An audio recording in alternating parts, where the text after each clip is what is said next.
Now, right ventricle is a ventricle that receives blood from your periphery, right, through the inferior vena cava and the superior vena cava, and is responsible for the preload. Okay, so if you don't have an adequate right ventricular function, the ejection into pulmonary circulation and subsequently into the left side of the heart will be affected. So right ventricular myocardial infarction is a separate topic of importance whenever you discuss ST elevation myocardial infarction. So few questions and few important points. Okay, so all of the following are true about right ventricular infarction except. So option is nocturia, hepatomegaly, ascites. So all these three can be seen in right ventricular myocardial infarction. What is not seen is an orthopnea.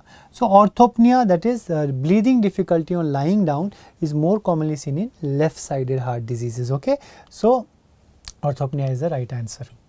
Now RV infarction. So few important high yield topics for you, points for you. So RV infarction can be seen in 1/3 of patients with inferior wall myocardial infarction. Now inferior wall myocardial infarction occurs because the affection of right coronary artery and the left circumflex artery. Okay, so whenever about 1/3 of these patients can have necrosis of the right ventricle. And how does it manifest on ECG? Is by ST elevation in the right sided V4R, right sided fourth intercostal lead. Okay, when do you suspect right ventricular infarction in a patient of MI? You have to suspect right ventricular infarction in a patient of MI when the patient has hypotension, has features of cardiogenic shock without features of left ventricular failure. So normally whenever the left system is affected, you have severe LV dysfunction. Patient will be dyspneic, will not be maintaining saturation, he'll have pulmonary edema and he'll have cardiogenic shock. But if the patient is comfortable lying down, does not have any features of left sided involvement, like pulmonary edema, decreased saturation, but has cardiogenic shock, suspect. In fact, for every patient of inferior wall MI, always suspect RVMI, right? Now, just 2-3 important points. One is RVMI is a triad of hypotension, raised JVP and clear lungs. RV necrosis leads to RV failure and cause increased JVP and Kussmaul's sign, along with hypotension to cardiogenic shock. So now this is a very important slide that I want you to remember and memorize, because there are 3 or 4 questions that you can answer from this. So what are those questions? So if you have a combination of low BP, raised JVP, right, then there are 2 options. One, if you have decreased breath sounds along with decreased BP and JVP, then the diagnosis is tension pneumothorax. If you have a decreased heart sound along with hypotension and raised JVP, then the diagnosis is cardiac tamponade. Right, so this is a clinical thing that I want you to remember. Hypotension, raised JVP, look at breath sounds, heart sound. If the breath sounds is decreased, tension pneumothorax. If the heart sounds are decreased, cardiac tamponade. Okay.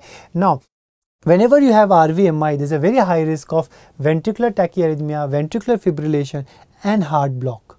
The patient's blood pressure is preload dependent. Therefore, in such patients with RVMI, you just have to give them lots and lots of fluid. Establish a wide bore cannula, a green size, green colored cannula, and give them 300 to 600 ml of normal saline over 10 to 15 minutes, because the hypotension is volume responsive. Okay. Secondly, avoid any drug that decreases preload like nitrates, morphine and beta blockers. And most importantly, immediately revascularize them either by PCI or by fibrinolysis.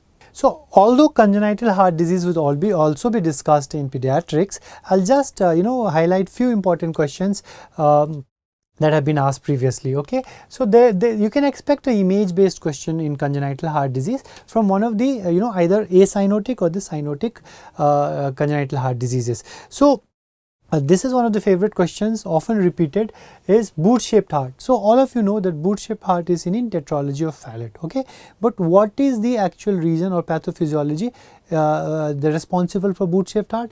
Well, that is right ventricular hypertrophy. Okay, now this is the characteristic boot shaped heart that is seen in tetralogy of Fallot. So what happens in tetralogy of Fallot? So you have 4 things. Tetralogy is 4. One is you have a non-restrictive ventricular septal defect. So this is a normal heart, superior vena cava coming into right atrium, tricuspid valve, right ventricular pulmonary valve, interventricular septum, right? What happens in tetralogy of Fallot? You have a non-restrictive VST. So you have a large ventricular septal defect.